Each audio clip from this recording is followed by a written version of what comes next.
Everyone here today, and I'm glad that you're here.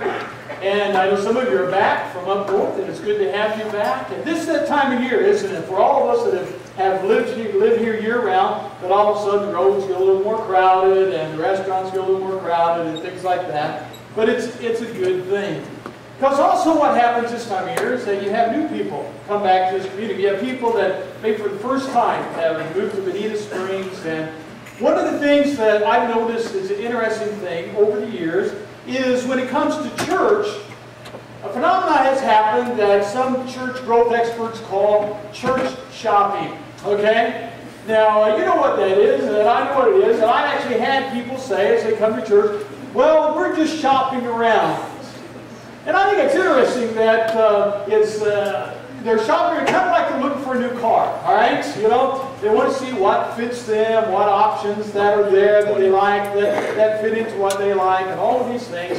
And I understand that. I'm not saying that's a bad thing. I would probably maybe do that myself if I wasn't a minister and would go from one community to the other.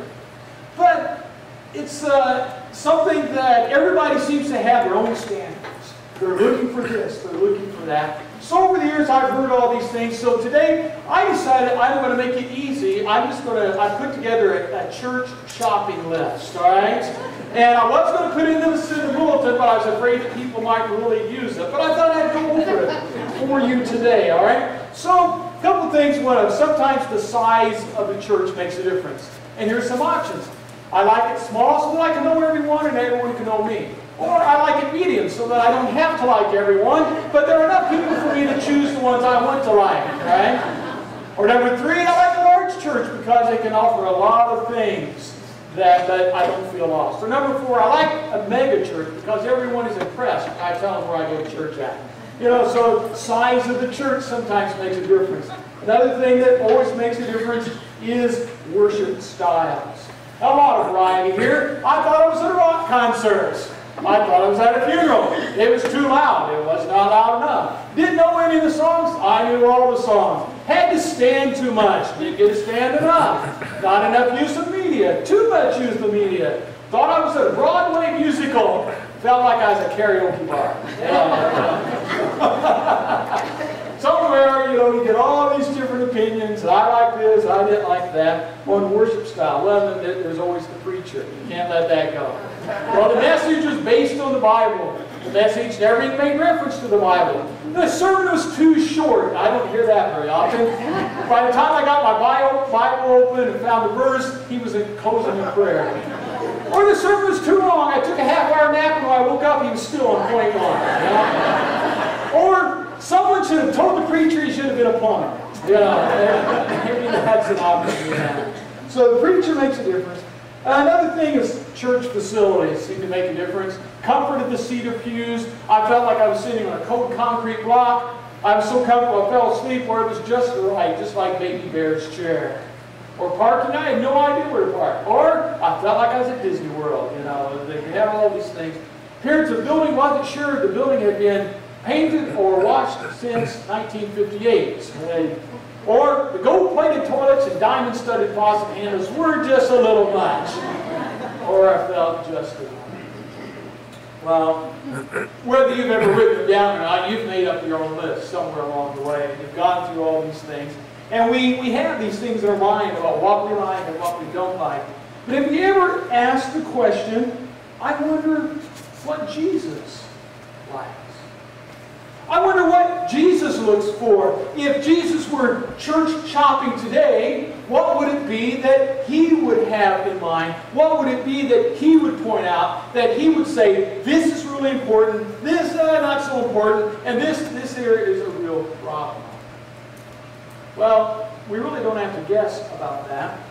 As we've been starting this journey through the book of Revelation, last week we looked at Revelation chapter 1, and we ended the chapter 1 with a portrait of Christ. And where is he? He is standing among his church. The imagery there is a powerful figure. We talked about that. Not a flannel graph Jesus, but a mighty warrior Jesus who is among his church, and he is there to deliver them from all the things that the church in that day especially was facing. The persecution of the Roman world, taking their lives into their hands because they were followers of Christ. So you have that image at the end of chapter 1. And then he goes into chapter 2. Actually, chapters 2 and 3. Now some have asked the question, why in the world did he spend time at the beginning of Revelation addressing the churches? Why not just skip over that and get to the good stuff? Let's get to the visions of monsters and dragons and all these things. Let's get to the stuff that everybody gets so fixed on. But no, he starts in Revelation chapter 2 and 3, and he's walking among his church. I think he wanted us to understand that what he is about to say in chapters 4 to the end of the book had to do with real people in real situations. Had to do with his kingdom on earth, the church. And as he goes through with love, but he also goes through because one of the images there in chapter 1 is he had a double-edged sword coming out of his mouth, the power of the Word. And he comes to the point where he knows that there needs to be some things that need to be taken care of. Now, how many of you ever had any type of surgery of any type whatsoever? All right. A lot of us have. Now, what would you think if you went into the hospital and you were to have a certain type of surgery? I've had 3 surgeries in my life. I had my appendix out, I had part of a disc taken out my back, and I had an artificial heart valve. I don't have too many parts left to spare at this point, so I hope things keep going well. Woke up, the doctor comes in, you say, well, Doc, how'd it go? And he said, well, when I got you in there on the table and I saw you sitting there, laying there so peacefully asleep, I had the scalpel in my hand, but I just couldn't bring myself to do the operation. I didn't want to cut on you. I didn't want to, hurt you. And you think, but Doc, I needed that. I needed you to take that appendix out because it was going to be bad news if it was left in there. You think that's crazy. Sometimes when we think of Christ, we want Him to come and we want Him to hold our hand and He wants us to make us feel good all the time. And He's certainly not going to tell me anything that I need to change in my life. But would that be right? No. Because sometimes there's things that we need to know. And in Revelation chapter 2 and 3, what you have is Jesus goes to the church. And He finds good things about every one of the churches except one. And He finds bad things, problems in every one of the churches. And He says, this is your problem. And then He always says, this is what you need to do to fix it. So today, we're not going to look at all 7 churches in the book of Revelation. There's just too many. So we're going to look at the first and the last one. The Ephesian church and the Laodicean church. But for every church, there's 2 phrases that occur. At the beginning of every church, he addresses it like this. In the New Living Translation, it says, this is the message from, and then there's a description of Christ. Or the NIV says, to the church of Ephesus, write this. Or to the church of Laodicea, write this. And then always, everyone concludes with this statement. Anyone with ears to hear must listen to what the Spirit and understand that what He is saying to the churches. The most commonly remembered, whoever has ears, let him hear. So as we look at these 2 churches that are symbolic of the rest of the churches, we need to heed. If you have ears, let me do a quick scan. All right, we all have ears here, all right? And let us hear what Jesus says to His church today. Here's the main point of the message. It can be found in all 7 churches. Jesus, the measure of the church, is determined by the heart of its people. The measure of the church is determined by the heart of its people.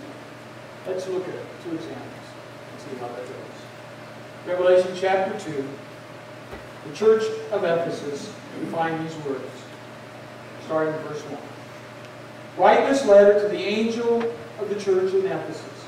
This is the message from the one who holds the 7 stars in his right hand and the one who walks among the 7 golden lampstands. That's a picture of Jesus from chapter 1.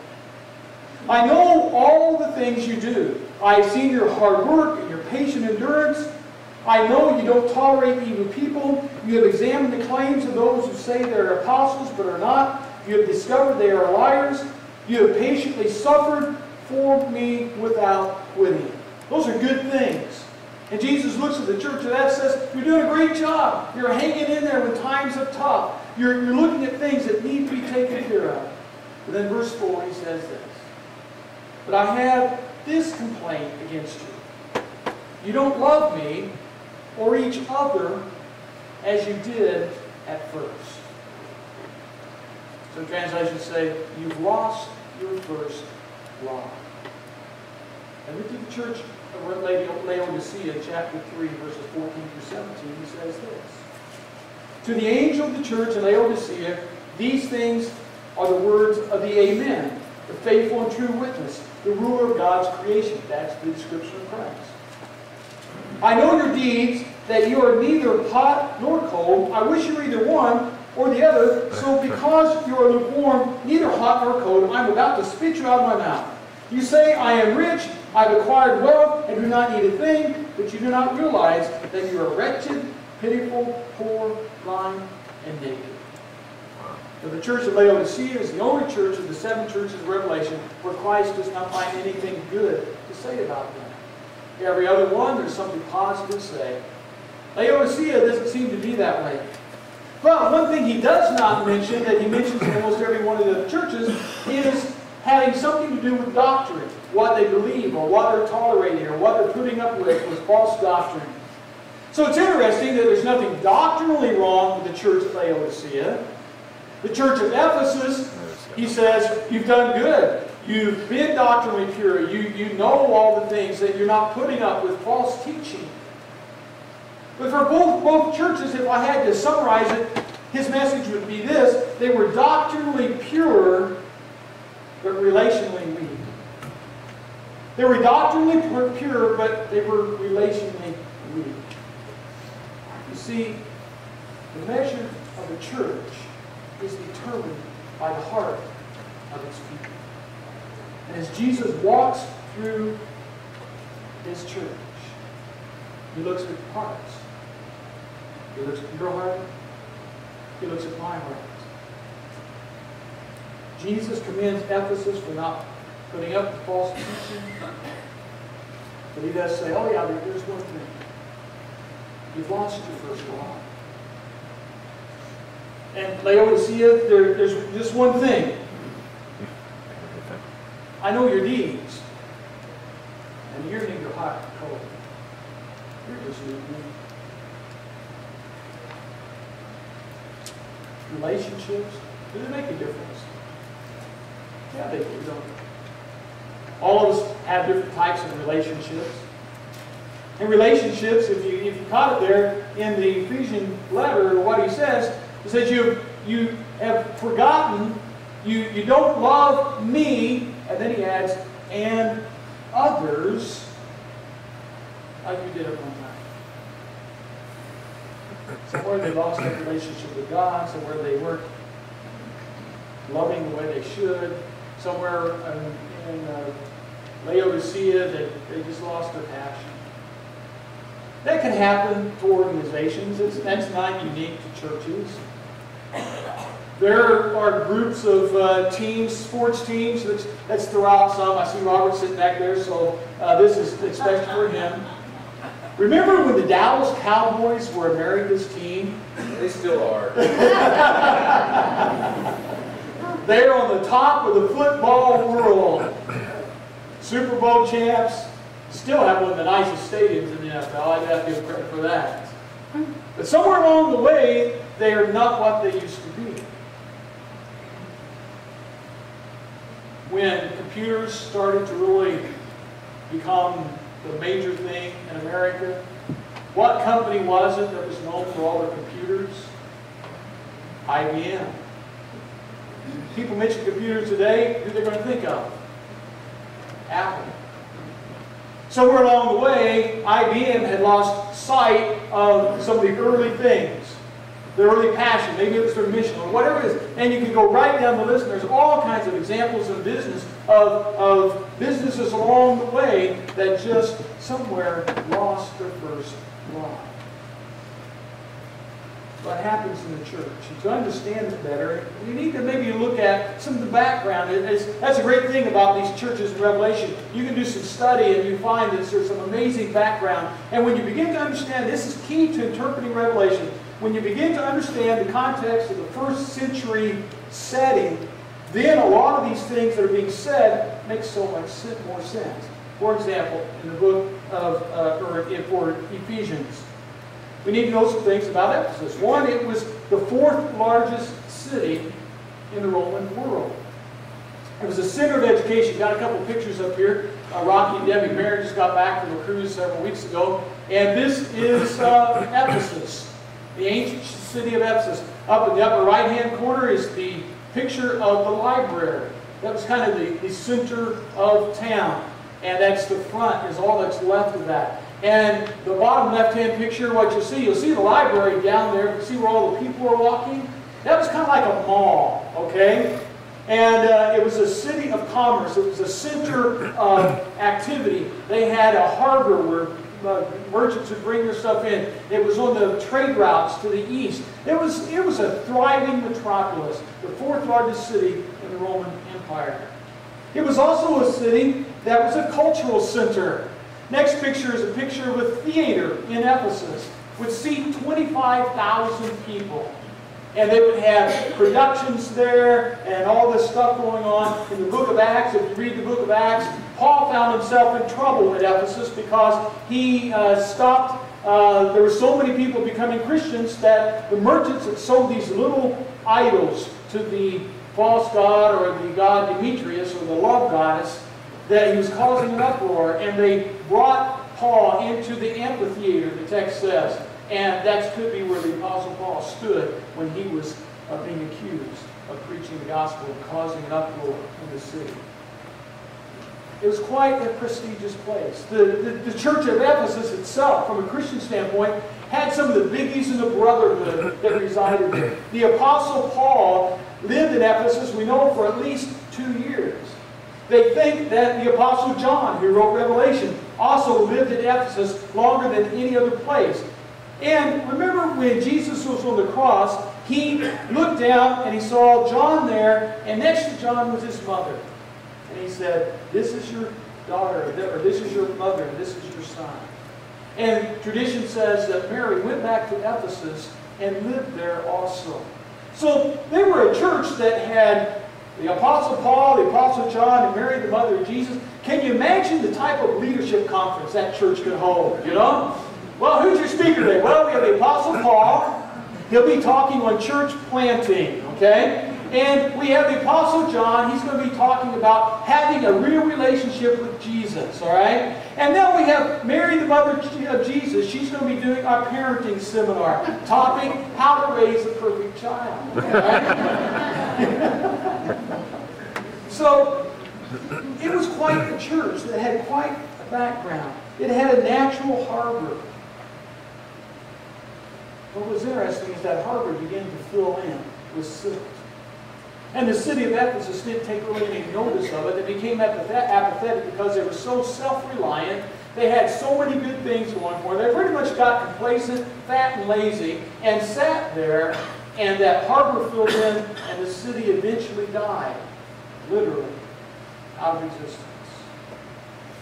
The city itself had forgotten their first love, the whole trade and commerce and what it took to keep that going. The church of Laodicea, it was an interesting city.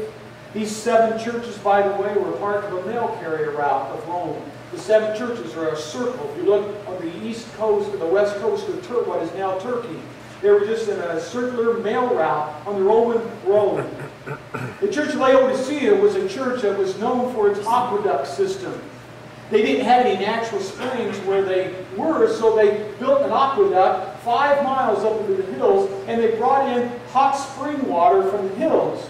By the time it made its 5-mile journey through the aqueduct system and got to Laodicea, it was still a little warm, but it was drinkable. But it was kind of lukewarm. It was known as a medical center, especially for the eyes. There were doctors there that had invented or came up with this eye salve. And people who had eye problems would come all over from Laodicea to get these eye treatments to help improve their vision. It was known for these sheep that lived in this area. There were black sheep. And they would cut the wool off of these black sheep. So they became known for their black garments. And it became a very exclusive material to have in the known world at that time. In AD 6, Laodicea went through a massive earthquake. Destroyed most of the city. But Laodicea was so wealthy that when Rome came and said, we will help you rebuild, Laodicea said, no, we don't need it. We got this. We can afford to do this on our own. Can you imagine a hurricane coming through, wiping out Naples and Bonita Springs, and the city councils get together and say, no, we don't need the government's help. We can handle this on our own. So they were very wealthy. They were very self-sufficient. They had it all together. And then Jesus gives them this message in chapter 3. He says, and notice the references to that background I just gave you. This would have been right where the people lived, what they would have understood. He said, so because you are lukewarm, neither hot nor cold, water coming into the city, I'm about to spit you out of my mouth. You say, I am rich. I've acquired wealth and do not need a thing. But do you realize that you are wretched, pitiful, poor, blind, and naked?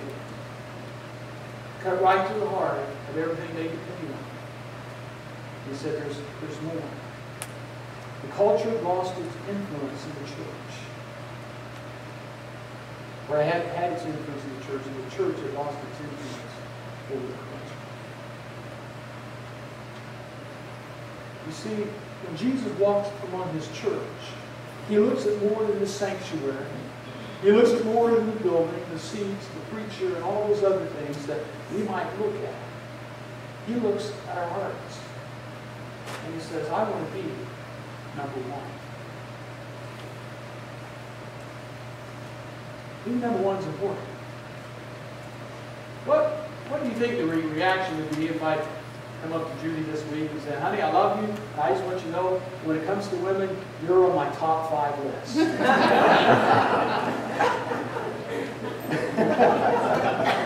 Is that going to go over very well? No, she may be small, but watch out for her, all right? No.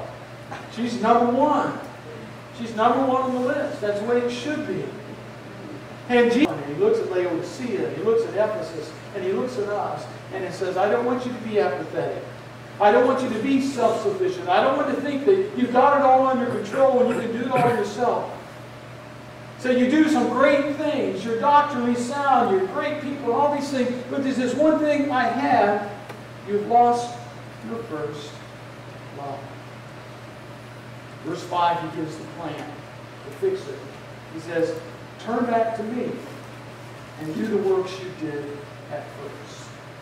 And to the Laodicean church in verse 18, he says, I counsel you, buy from me gold refined in fire, so that you can become rich, and white clothes to wear, so that you can cover your shameful nakedness, and salve to put on your eyes, so that you can see. He says, come to me, instead of depending on all those other things. Everything.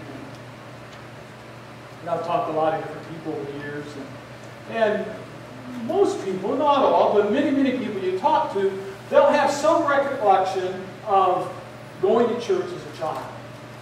Somewhere along the way, someone picked them up and took them to Sunday school. Or somewhere along the way, they went to a vacation Bible school.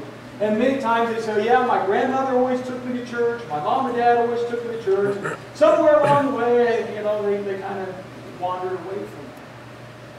But I think what's interesting is that they can always remember that some of the basic things they learned as a child, things like, God loves me. The Bible is God's Word. I learned that little song, Jesus loves me, this I know, for the Bible tells me so. Some of those basic things, or some of the most important things we would ever learn as a person, whether we're a child or an adult. And it's almost as Jesus is saying to the Ephesian church, I want you to go back and remember what it was like when you were new, young, a babe in the faith. I want you to remember your first love. I want you to remember that excitement. I want you to remember when you go to church and Sunday school and how you excited you get about those little figures you did and the crafts you did and all these things. Why is that so important? Because that's the heart of the matter. And the measure of the church is determined by the heart of its people. Maybe we need to see Jesus for the very first time again. And what will happen to you? As we're a society, or a question our society asks a lot, what's in it for me? Well, to the Ephesians, Jesus said this: to everyone who's victorious, I will give fruit from the tree of life in the paradise of God. Bible trivia: when was the last time the tree of life was mentioned in the Bible? Look at Genesis chapter 3, when man was banned from the tree of life because they disobeyed God. Now, the last book of the Bible, Revelation 3, and you'll find it again in Revelation 21 and 22. All of a sudden, the tree of life is open. Because, remember, if you eat of the tree of life, the promise in Genesis was, you will live for long. Now in Revelation 3, so here's the deal. If you go back to your first love, if you remember who I am, you'll have access to that which will bring eternal life. To the Laodicean church, he says in verse 20, here I am, I stand at the door and knock, and if anyone hears my voice and opens the door, I will come in and eat with him, and he with me. To him who overcomes, I will give the right to sit with me on my throne, just as I overcame and sat with my Father on his throne. It's an open invitation. Come and accept, and to sit on the throne with Christ.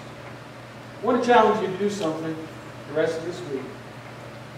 I want you to go back, I want you to read Revelation 2 and 3. I've covered 2 of the 7 churches. That means there's 5 in the middle there. You'll find some similarities. You'll find some stuff you don't understand. Look some stuff up. Do some research. Find out the fact. But most importantly, I want you to ask this question. If Jesus were to write a letter to you and to me this week, what would he say? What are the good things he could point out and say, oh, you're doing a really good job? What are the things that he would find that say, well, this area needs some work? And what would be the plan? What would be the plan to get from here to there? See, the measure of the church is determined by the heart of its people. And to understand Revelation 2 and 3, we must really answer that question for ourselves. What would Jesus say to me? How do you and I measure?